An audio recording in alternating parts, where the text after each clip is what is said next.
Y como cada viernes tenemos la posibilidad de tener una visión mundial de la mano de nuestro colega Tadeo Castiglione, a quien le vamos a dar la bienvenida. Hola Tadeo querido, ¿cómo estás? Buen día, feliz viernes para vos. Muy buen viernes, querido Bruno, un saludo para vos, para toda la audiencia, como siempre una alegría, un placer y bueno,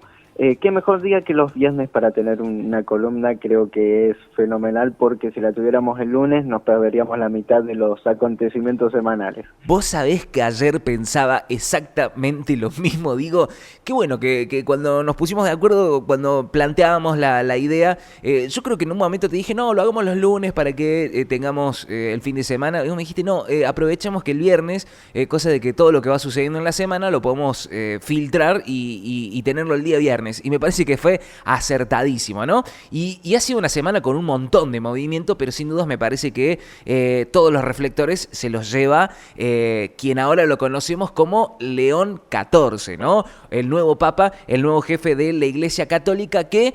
nosotros, lógicamente, nosotros desde acá, de nuestro lugar, siempre tratamos de encontrarle una mirada distinta, ¿no? A lo que los medios tradicionales de comunicación nos van a estar mostrando durante varios días, justamente la llegada de este nuevo papa. Nosotros vamos a buscarle otra mirada. Me gustaría que conozcamos cuál es la tuya, ¿no? Con respecto a este nuevo papa, al nuevo nombramiento y cómo esto reordena, si se quiere, el tablero geopolítico que viene con muchos movimientos y se suma una nueva pieza a este tablero de ajedrez mundial.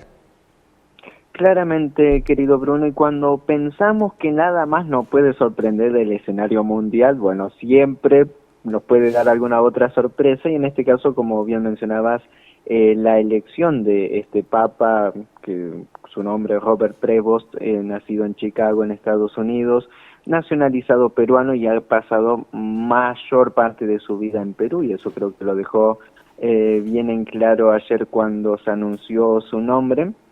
Y bueno, él mandó su saludo en español y principalmente a su gente en Chiclayo, en Perú. Es algo muy interesante, querido Bruno, que lo veníamos analizando semanas anteriores cuando bueno se conoció la noticia de la muerte de Francisco, de que habíamos dicho, ojo que todos los papas, todos los cardenales que son candidatos a papa generalmente no son electos y siempre se sale ahí con alguna sorpresa entre el medio, que fue lo que finalmente terminó sucediendo. Ahora bien, entrando a lo que mencionabas respecto a cuáles van a ser las proyecciones, al menos en la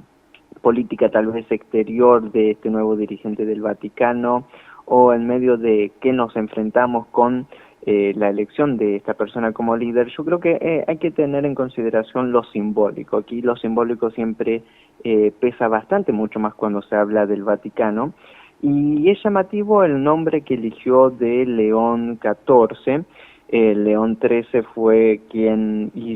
creó la doctrina social de la Iglesia a fines de 1800, principios del siglo XX, en los cuales, bueno, se estaba reestructurando el mundo, ya surgían en todo a nivel internacional, vamos a decirlo, este pensamiento del comunismo, del socialismo, incluso de la anarquía, y en medio de eso la Iglesia Católica utiliza la justicia social, o lo que se llama la doctrina social de la Iglesia, para contener estos movimientos en medio de una situación muy convulsa como era a principios del siglo XX, que terminó surgiendo luego en la Primera Guerra Mundial. Entonces es llamativo el nombre porque incluso aquí en Argentina no es menor mencionarlo de que Juan Domingo Perón toma al Papa León XIII como referencia para crear la doctrina peronista. Eso en línea general hay que tenerlo mucho en consideración. Las palabras de ayer de Robert Prevost, ahora León XIV, iban en referencia hacia ese punto, por lo cual si lo analizamos desde esa perspectiva podemos hablar de una cierta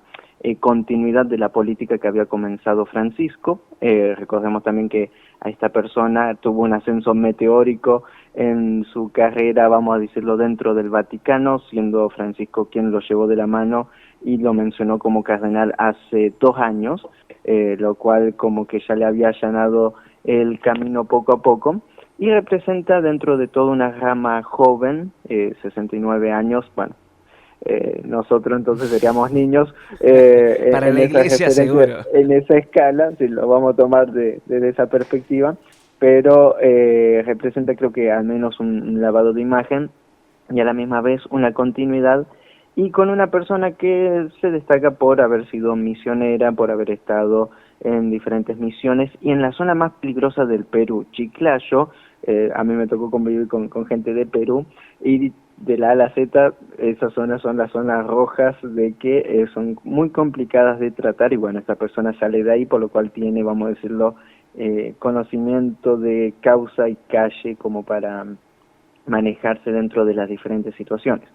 Pero yendo a la perspectiva internacional es interesante porque justo estamos en medio de un cambio estructural a nivel internacional, y creo que este nombramiento no es menor, la continuidad de las políticas no es menor, y vamos a ver cómo esto evoluciona con el pasar de los tiempos. Tampoco podemos hacer futurología y sacar conclusiones muy rápidas, pero al menos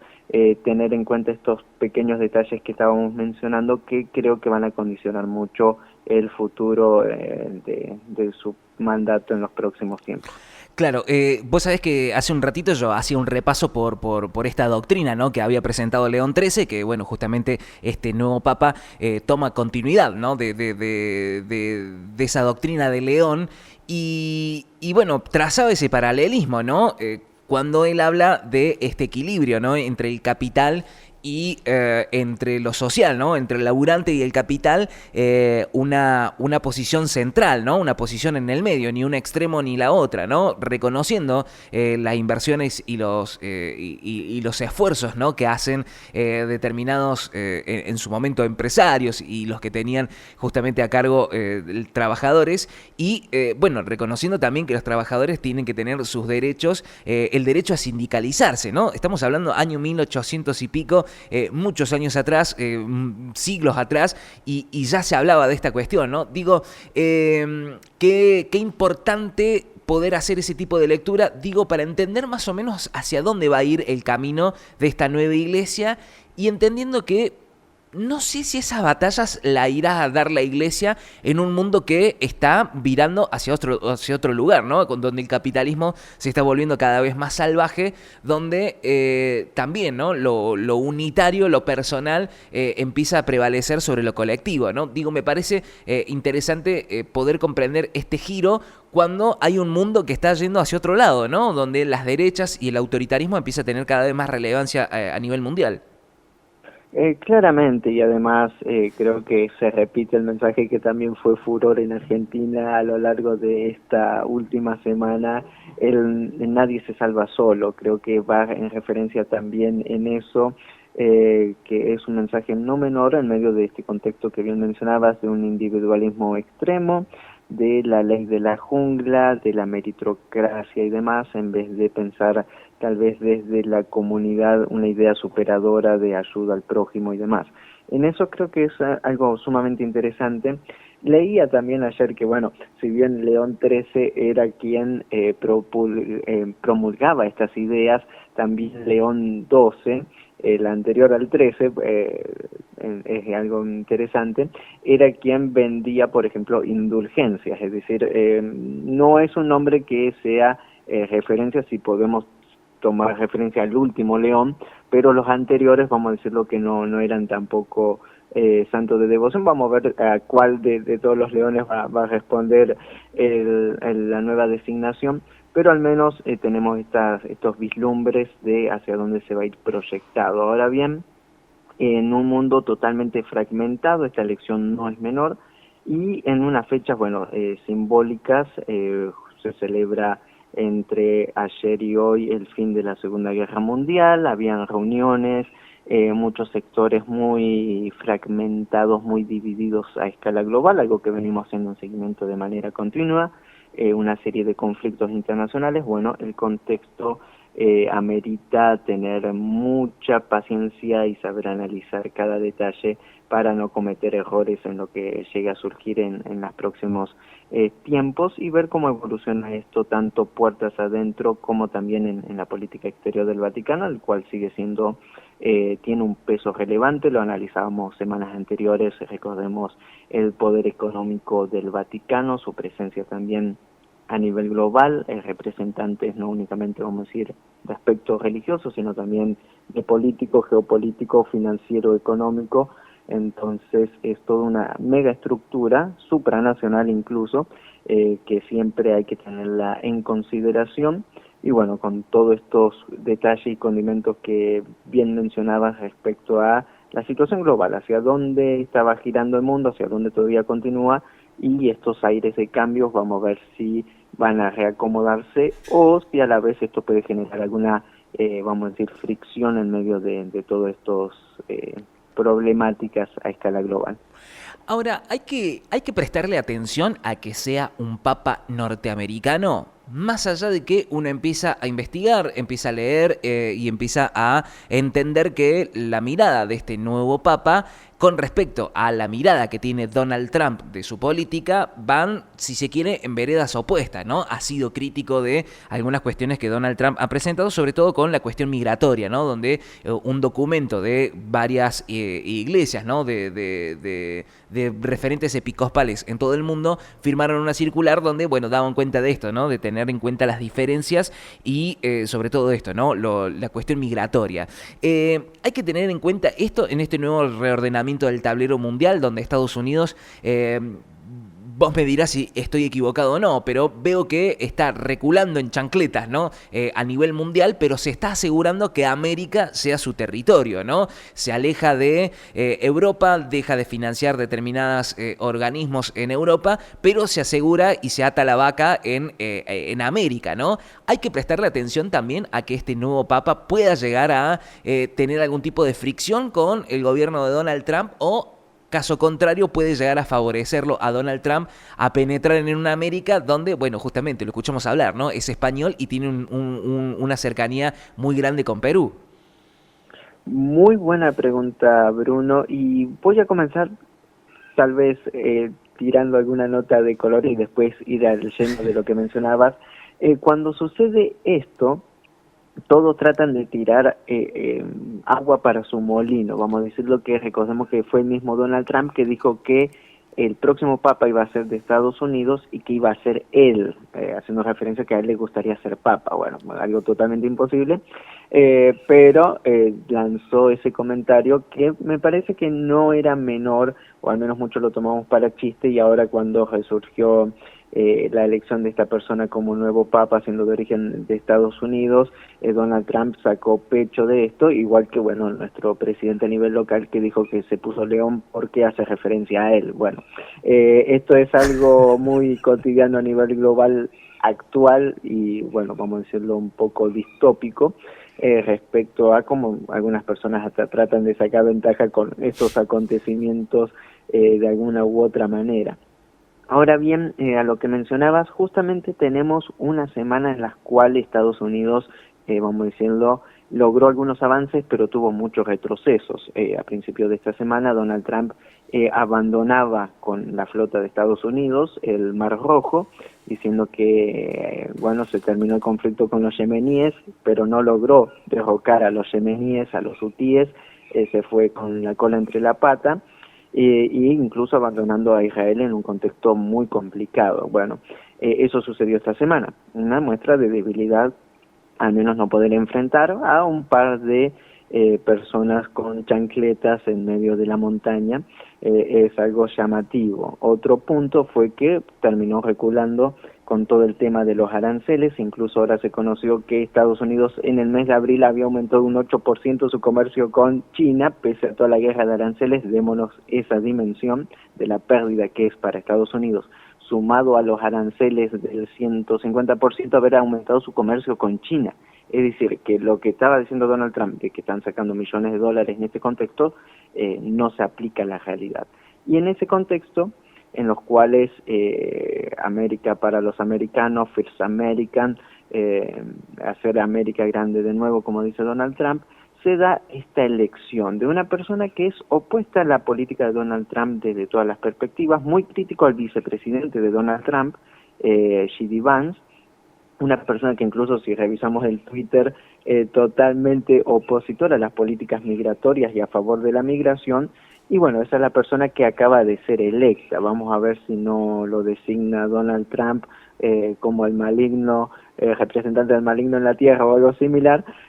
como sucedió por aquí, pero al menos es un punto interesante. Ahora, Perú juega un rol sumamente estratégico en el desarrollo latinoamericano actual.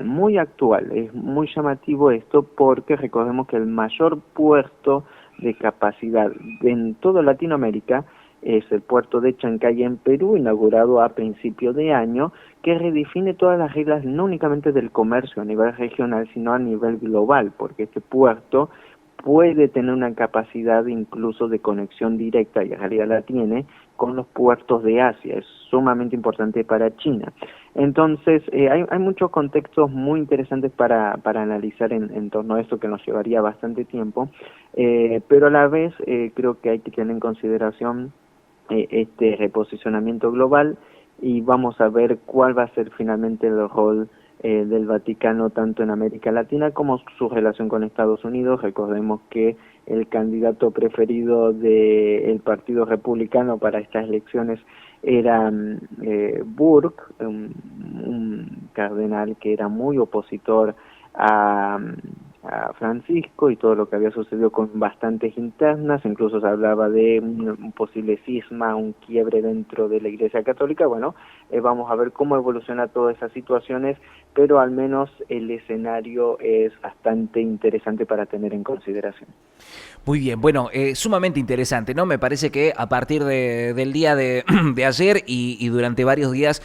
vamos a ir conociendo justamente estos movimientos. Hoy se va a dar la primera misa también que va a estar brindando justamente León XIV, y a partir de allí sabremos hacia dónde va, ¿no?, la iglesia, y cómo el mundo se ordena también con este nuevo líder, ¿no? Con este nuevo liderazgo que veremos también con el correr del tiempo hacia dónde va y cuál es la idea principal, ¿no?, dentro de la iglesia. En este mundo que se va moviendo muy rápido, ¿no?, que durante mucho tiempo tuvieron los ojos posados sobre la chimenea del Vaticano, fueron sucediendo otras cosas, ¿no? Sobre todo el incremento en las tensiones entre la India y Pakistán. Me atrevo a meter este pequeño comentario. Estuve viendo el otro día un video en internet de un turista que estaba justamente allí en Pakistán, donde se dio el primero de los ataques que desencadenó, ¿no?, esta tensión, y era impresionante, ¿no?, verlo al turista tirándose por una tirolesa, y en ese lugar, justamente en ese campo, se dio el tiroteo donde fallecieron muchos turistas, ¿no?, que estaban en ese lugar. Realmente muy complejo. Me gustaría saber cómo está esta situación a estas horas ahí en India y Pakistán, y si realmente le bajamos un poco la espuma o realmente nos ponemos atentos, porque la mayoría de los medios de comunicación hablaban de tensión nuclear, ¿no?, porque ambos países son países con armamento nuclear. ¿Qué tan tensa está la cosa? ¿Qué tan real puede llegar a escalar, ¿no?, esta situación ahí en esa región? Bien, muy interesante lo que mencionabas de los turistas, porque la región de Cachemira o de Kashmir es una región muy turística, y recordemos que las principales telas del mundo, las más refinadas, son las de Kashmir, vienen de esta región, por lo cual al menos lo que sepan de telas, lanas y demás sabrán que cuando se habla de Kashmir es que estamos hablando de zona premium en calidad, e incluso que eso genera también un movimiento turístico que era el que describías, también cerca del Himalaya, con una conexión muy interesante y profunda. Bien,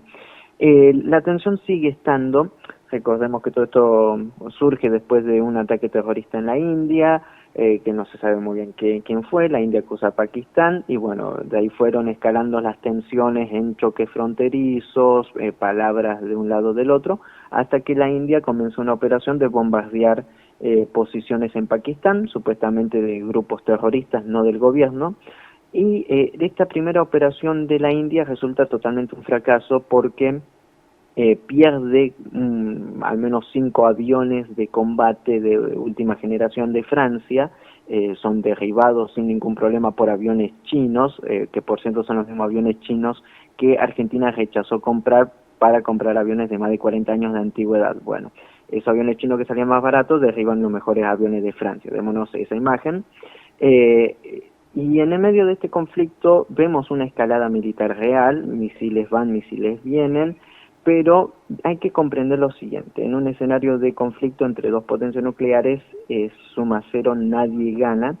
y con el contexto regional y el valor que tiene esta región, y tanto India y Pakistán jugando a favor del comercio internacional, tanto a favor de Rusia como a favor de China, es muy difícil que este conflicto escale o se salga de las manos. ¿A qué nos referimos? Que a esta altura lo que está sucediendo es una defensa del honor de ambos países, es decir, alguien fue agredido, el otro va a contestar y el otro va a contestar, pero vamos a ir viendo una disminución de la calidad de este conflicto debido a que ninguna superpotencia global está interesada en que esto escale, y esto incluso le perjudica a la India y le perjudica a Pakistán. Démonos la imagen de un conflicto a escala de guerra total o una guerra seria entre la India y Pakistán generaría una ola de migración de millones y millones de indios hacia Europa. Entonces, que sería 10 veces peor que la inmigración que tienen, por ejemplo, del África. Entonces, absolutamente nadie le interesa que exista este conflicto. Van a estar poniendo paños fríos, y lo que están haciendo, están buscando intermediarios y negociaciones, por lo cual esta ida y vuelta es más bien una defensa de honor, un ojo por ojo, pero no nos vamos a terminar matando, tal vez nos vamos a desfigurar un poco la cara, pero vamos a tratar de contener, porque sería muy trágico que suceda algo así y todos perderían, absolutamente todos. Entonces creo que va a terminar reinando la sensatez, por más de que el conflicto aparenta ir de larga data, pero va a ir bajando poco a poco la espuma, vamos a decirlo de alguna u otra manera, porque no se puede permitir, al menos geopolíticamente, una situación así, y si se permite, bueno, estamos en medio de un vórtice de violencia que no únicamente incluiría estos dos países, sino que regiones enteras a nivel global, y que significaría que esta reconfiguración global que venimos viendo no es tal, sino que fue un intento desesperado de contener algo que no se va a poder contener. Eso en el peor de los casos, pero como evoluciona el conflicto y con la matriz que tiene, yo creo que estamos delante de tal vez el pico de los enfrentamientos, y esto poco a poco va a ir disminuyendo paulatinamente.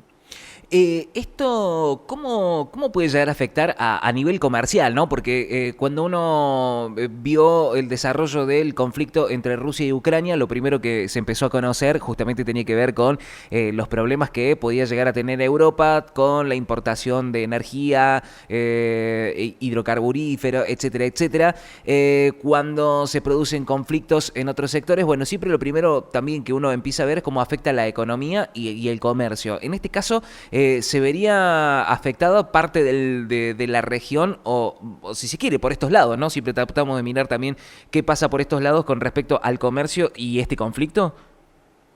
Bien, casi el 30% del comercio global pasa por el Golfo de Bengala, pasa por el Estrecho de Malaca, que son todas regiones entre el mar en la India. Estamos hablando de un conflicto que podría tener una trascendencia también en lo energético, porque ambos países, tanto la India como Pakistán, cuentan con una flota naval muy importante. Esto también generaría en el mar Arábigo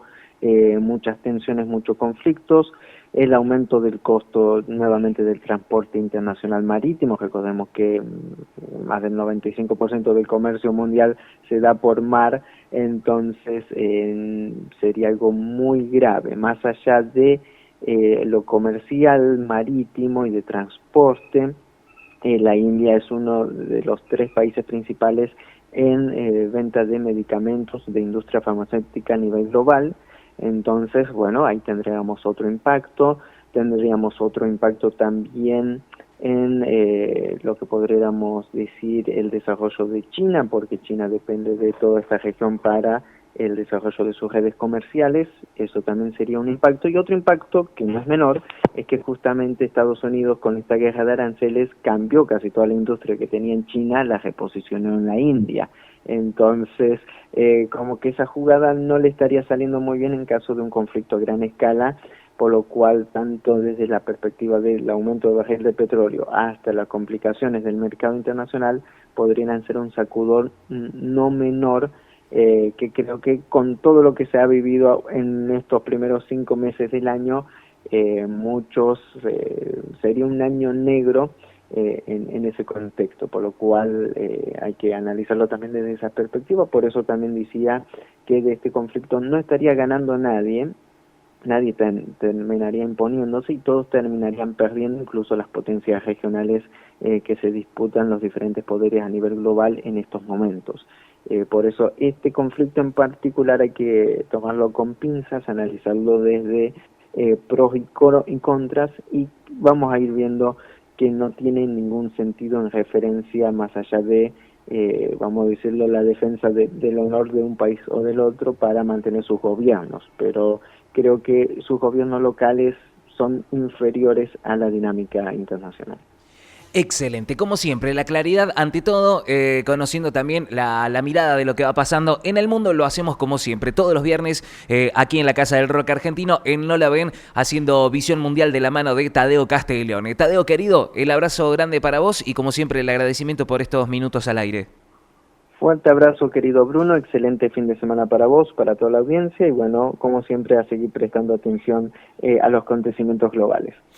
Estuvimos conversando con Tadeo Castiglione haciendo Visión Mundial, esta columna donde nosotros intentamos conocer qué va pasando en el mundo con la mirada, con la perspectiva de los que saben. Tadeo Castiglione haciendo Visión Mundial en No La Ven por Neuquén Rock.